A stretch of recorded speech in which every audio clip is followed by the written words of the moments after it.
Welcome to another new episode of Not a Statue Story, where I explain statues in Vienna just by looking at them.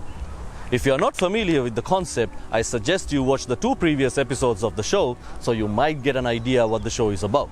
Watch them. Watch them. Behind me is a statue from the 20th century. Now this statue is located in Wien Stadtpark. If you are a fan of waltz, or day drinking, or both, you might definitely know where Wien Stadtpark is. This is Strauss Jr., the king of waltz. Now the music you hear in the background is called Blue Danube, because who wanna call a song Grey Danube? Anyway, dude right here composed it. Dude had crazy sideburns, but on this day his barber kinda fucked it up, so he had to shave it. Strauss had a magic violin. His violin had a sound that could make people do anything. I mean anything. Some called it the devil's violin. With this violin, Strauss was running a side gig as a peacemaker. Here you see the house of Thompson. They used to run the east side of the town. They had all sorts of businesses running there. And this is the house of Stefan. They ran the west side. Now both houses were nobles, and undoubtedly Thompson's and Stefan's were rivals. Both houses were trying to expand their business, so the heat was on. The city council couldn't handle this beef and wanted to put an end to it. They couldn't think of someone better to mediate this than Strauss Jr.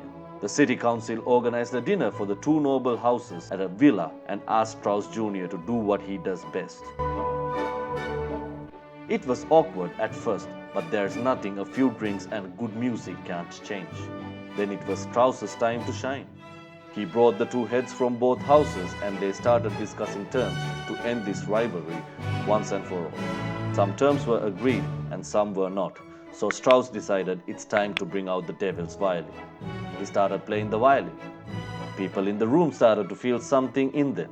Some started floating with a wild feeling inside them. The people in the room started to get undressed and shit, and all this is because of the sound of the violin. It was clear what's going to happen. An orgy! It was a little awkward because there were two teenagers in the room and they were confused as fuck about what the hell was going on. Luckily, R. Kelly was not there. The two teenagers were not affected by the sound of Strauss's violin and they were escorted out by the security before they got Me Too'd. People started swapping partners and shit. Both houses welcomed their rivals with open arms.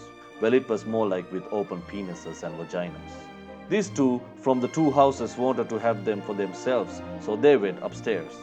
The woman next door was perving to see what was going on, and she forgot her baby and the baby found his way to the villa, and I guess it's safe to say he was shocked.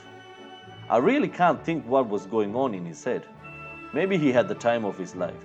Strauss continued playing the violin until the orgy was over, and after that there were no reasons for the two noble houses to be rivals anymore. The beef was quashed. These two went ahead and fell in love and got married and moved to the north, also now known as Floridsdorf. That's why Strauss was one of the best peacemakers, because he could just play music and make people have an orgy and end their beefs. As they say, love is always the solution. Well, in this case, making love was the solution.